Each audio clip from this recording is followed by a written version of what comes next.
maalin maalmaha ka mid ah ayaa xabiibkeena Muhammad sallallahu alayhi wasallam Mucaad intuu gacanta ka qabtay ayaa wuxuu ku dhahay wallahi inni uhibbuka ya Mucaad, wallahi Mucaadow waan ku jeclahay ayuu ku dhahay xabiibkeena Muhammad sallallahu alayhi wasallam.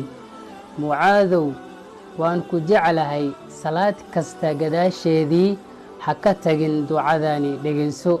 ducada waxa weeyaan Allahumma a'inni ala dhikrika wa shukrika wa husni ibadatik.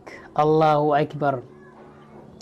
Allahumma Allah yow a'inni igu kaalmay ala dhikrika dhikrigaaga inaan markasta aan ku xuso, igu caabi, igu kaalmay, iyo wa shukrika markasta inaan kugu shukriyo oo markaasi aan kugu shukriyo